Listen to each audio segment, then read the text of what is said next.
उत्तर में गलती दीदी, जो बोलना था वो नहीं बोली और जो नहीं बोलना था वो गलती से ये। नमस्कार दोस्तों, मैं हूं ममता तिवारी और आप सभी का स्वागत करती हूं मेरे चैनल ममताज वे में। कैसे हैं आप सब, तो ये बताने के लिए कमेंट बॉक्स में श्री गणेशाय नमः जरूर लिखिए। तो चलिए आज हम इस वीडियो में जानेंगे कि गणेश चौथ का जो सबसे जो बोलते हैं ना महत्वपूर्ण कथा, वो किस प्रकार से है और ये कथा आपको उस दिन जरूर सुननी चाहिए, अपने घर में कहनी चाहिए। तो उसी कथा के ऊपर आज का हमारा ये वीडियो है। और गणेश जी का कथा आप लोग को मालूम ही है, थोड़ा बड़ा ही दिलचस्प कथा है।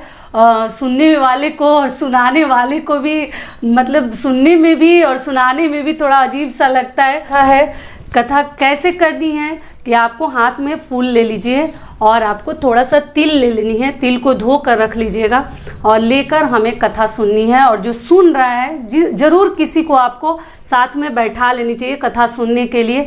और आप देखिए, मैं कथा सुनूंगी तो सामने वाले को भी हाथ में दे दीजिए तिल और फूल। अक्षत भी आप ले सकते हैं इस जगह पर, तो मैं ले ली। तो चलिए कथा किस प्रकार से है सुन लेते हैं। ऐसा माना जाता है ना कि गणेश जी का जो व्रत है, ये तिल चौथ, सकट चौथ, संकष्टी चौथ, कई नामों से जाना जाता है। तो ये हमारे बच्चे के दीर्घायु के लिए बहुत अधिक महत्वपूर्ण ये व्रत है, विशेष महत्व रखता है हमारे संतान के लिए। तो हम महिलाओं को, हम माँओं को ये व्रत जरूर करनी चाहिए। तो कथा किस प्रकार से, देखिए कथा है कि दो बहन थी।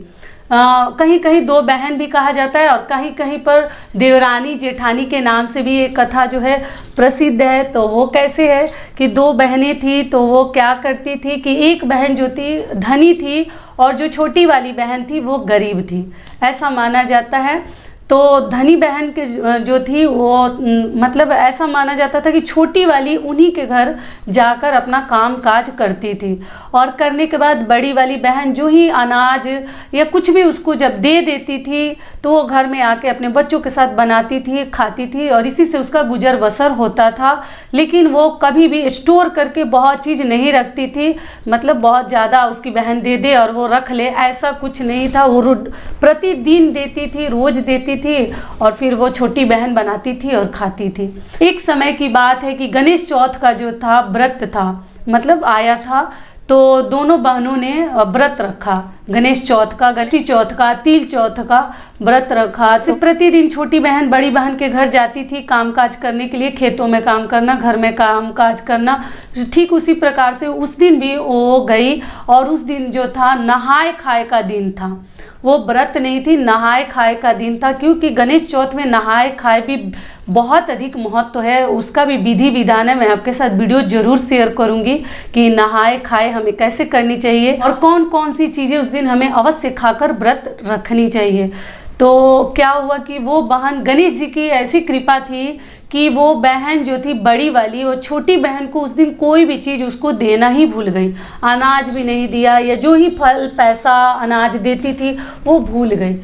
क्या हुआ कि वो जब घर आई तो बहुत अधिक दुखी हुई छोटी बहन कि आज मेरी दीदी ने आज हमें कुछ नहीं दिया, प्रतिदिन कुछ ना कुछ देती थी, आज तो वो भूल ही गई, कुछ नहीं दी। हे भगवान, ये कौन सा दिन हमें दिखा रहे हैं, मैं क्या खाकर व्रत रहूं और क्या खाऊं ना खाऊं, उसको कुछ समझ में नहीं आया। वो उदास मतलब लेटी थी। फिर शाम को उठी, बच्चे भी भूखे थे, बच्चे भी भोजन मांग रहे थे।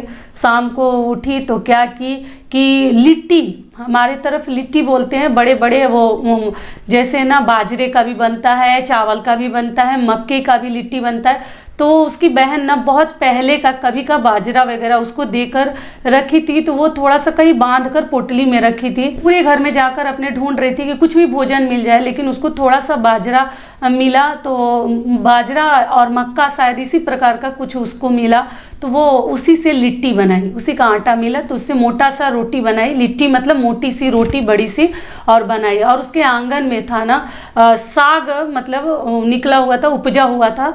तो वो साग भी कर्मी का या और किस चीज़ का साग था, अलग अलग नाम से हर जगह जाना जाता, वही साग वो तोड़कर तो साग बनाई और उसी का लिट्टी बनाई बाजरे का। और मक्के का मिलाकर लिट्टी बनाई और बनाकर वही बेचारी उसने खा लिया और खाकर थोड़ा सा तोड़कर गणेश जी के लिए भी लिट्टी और साग वो अपने रसोई घर में रख दी, क्योंकि उस दिन रसोई घर को कभी खाली नहीं रखते हैं। ऐसे तो प्रतिदिन कभी नहीं रखनी चाहिए, और उस दिन गणेश चौथ से एक दिन पहले नहाए खाए के दिन भी आपको अपने रसोई घर को खाली नहीं रखनी चाहिए। तो वो थोड़ा सा रख के और फिर खा पी के सो गई। उसकी बहन को भी, बड़ी बहन को याद भी नहीं आया कि आज मैंने अपनी छोटी बहन को तो कुछ दिया ही नहीं, और वो व्रत कैसे उपवास रखेगी, व्रत करेगी, क्या खाएगी, वो भी भूल गई थी, क्योंकि भगवान का जो था उसमें जो ही भगवान को उसको कष्ट देना था इसलिए। तो रात जब हुआ, आधी रात, तब भगवान जी आए। हमारे तरफ तो ऐसा बोला जाता है कि बच्चे जब सुनते हैं तो हंसते हैं। तो बच्चे जब गणेश जी आए तो बोले कि मनई मनई मनई सोई हो कि जगी हो। मेरे बच्चे अभी भी हंसते हैं इस बात पे, जब मैं कथा कहती हूँ उनको सुनाती हूँ तो बहुत खुश होते हैं। जो सोई हो कि जगी हो, तो बोली कि हे भगवान जी मैं कैसे सोऊं, किस नींद में सोऊं और किस नींद से जगूं, जगी तो हूँ, कहाँ सोई हूँ, तो क्या खाई हो। तो बोली कि साग और लिट्टी खाई हूँ। तो बोले गणेश जी महाराज बोले कि मेरे लिए रखी हो। तो बोली कि हाँ, कहाँ रखी हो। तो रसोई घर में जाइए, थाली के नीचे ढक कर रखी हूँ, प्लेट के नीचे ले लीजिएगा। तो गणेश जी जो थे वो रसोई घर में उसके गए और वो लेकर बड़े मन से, बड़े प्यार से और प्रेम से वो लिट्टी और साग वो खा लिए।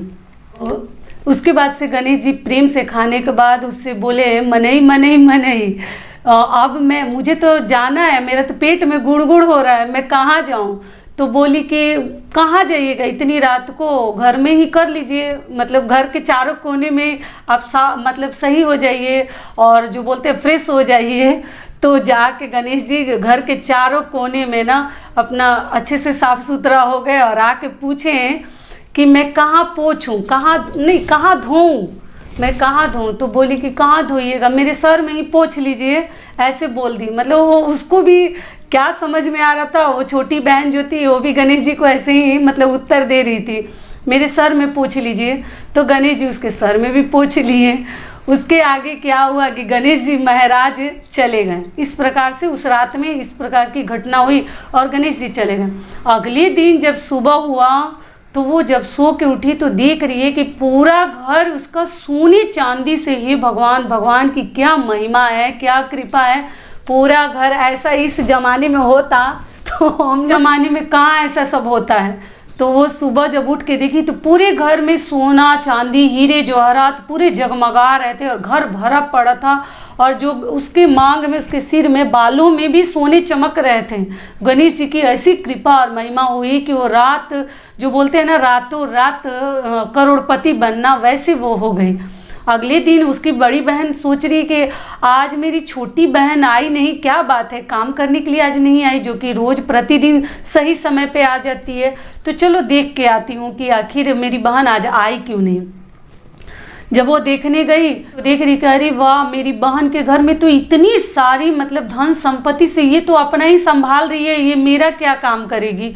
फिर वो पूछी कौन सा नियम धर्म की है बहन कि तुम्हारे घर में गणेश जी ने इतना सब कुछ तुमको दिया, और हमें भी बताओ, हम जरूर करेंगे अगले साल ये मतलब गणेश चौथ का व्रत हम जरूर रखेंगे, आप जरूर मुझे बताओ। तो उसकी बहन ने कहा कि ये बहन मैं कुछ भी नहीं बोली, रात को गणेश जी आए, तुम तो उस दिन भोजन भी मुझे नहीं दी थी कि मैं खाकर व्रत रखूं, तो मैं थोड़ा बहुत जो है बाजरे की लिट्टी और साग खाकर व्रत रखी, और भगवान ने ऐसे ऐसे पूछा, मैंने सब कुछ उत्तर दिया और बताया कि ऐसे आप सही हो जाइए और यहाँ पोंछ लीजिए। तो भगवान जी ने ठीक उसी प्रकार से किया और पूछे कि छर लोगी कि भर भर लोगी, बस इतना ही पूछे, वही मैं बोल दी कि भर भर लूंगी। और इस प्रकार से बोल के और गणेश जी ने ये सब चीज हमें रातों रात दिया है और कुछ नियम धर्म मैं नहीं की हूँ। तो बहन बोली कि हे गणेश जी, जल्दी से बरस का दिन आए कि मैं भी ये व्रत जरूर रखूंगी। जब गणेश चतुर्थी का व्रत आया तो बड़ी बहन ने भी व्रत रखा। तो तो जो छोटी बहन थी वो दुख के कारण मतलब इस प्रकार से की, और इसके पास हर सुख संपत्ति रहते हुए भी ये उस दिन शौक से वो बाजरे की लिट्टी और साग बनाकर खाई कि गणेश जी हमें धन दौलत देंगे, और खाकर सो गई। फिर उसके यहाँ भी गणेश जी गए, मनई मनई मनई सोई हो कि जगी हो। तो बोली कि कौन से नींद से जगूं और किस नींद में सोऊं, हे भगवान जी मैं तो जगी ही हूँ। तो पूछे कि छरछर लोगी कि भर भर लोगी।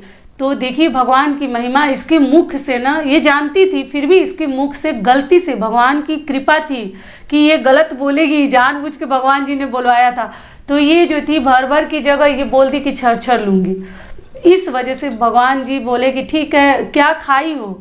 तो यही चीज खाई हूँ। कहाँ है? मेरे लिए रखी हो? तो हाँ, रसोई घर में ऐसे ढक के रखी हूँ। ठीक उसी प्रकार से हर चीज ये भी बताते जा रही थी और उनसे करवाते जा रही थी, और भगवान ठीक उसी प्रकार से प्रेम से भोजन किए और करके, और जो चीज उससे पूछे थे वही चीज इससे भी पूछे। तो बोली कि आप ही घर के कोने में ऐसे साफ हो जाइए। कहाँ पोछूं? तो सर में पोछ लीजिए। उसी के जैसा ठीक ये भी रिप्लाई दी, लेकिन उत्तर में गलती दे दी।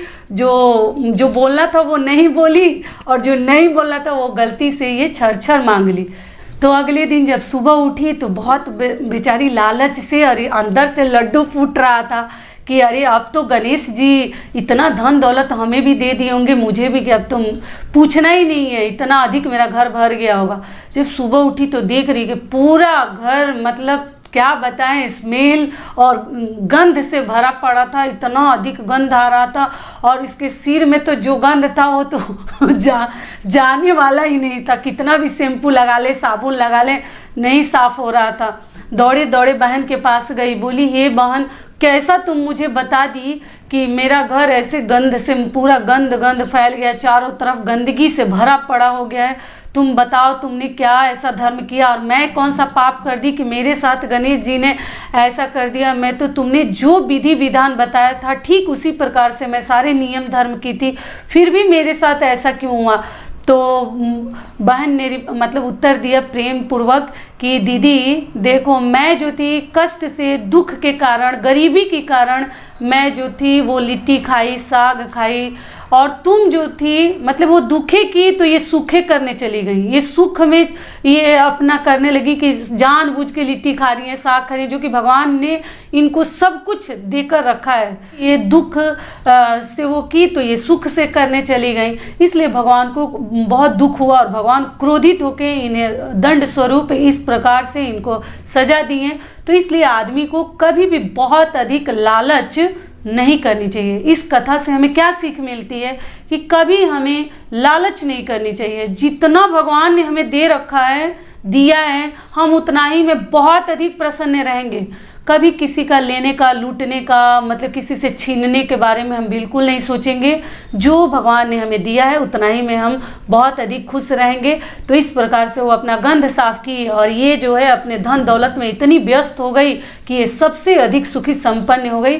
तो यही इस कथा से हमें मिलता है कि लालच नहीं करनी चाहिए, और भगवान पे भरोसा रखिए। भगवान अगर चाह देंगे तो भगवान कब हमें कहाँ से कहाँ पहुँचा देंगे कोई नहीं जानता है। थोड़ा सा धैर्य की जरूरत है। तो हे गणेश जी, कथा हमारा यहीं समाप्त हो गया। तो हे गणेश जी, जैसे उन छोटी बहन का आपने कामना पूर्ण किया, ठीक उसी प्रकार से साथ शत्रु का कीजिए। तो एक बार नमस्कार कर लेंगे, फिर आगे अगर कथा कहनी है तो फिर फूल ले लेंगे और तिल ले लेंगे। तो मैं ये कथा आपको सुना दी। तो यही तक कथा हमारा वीडियो और कथा।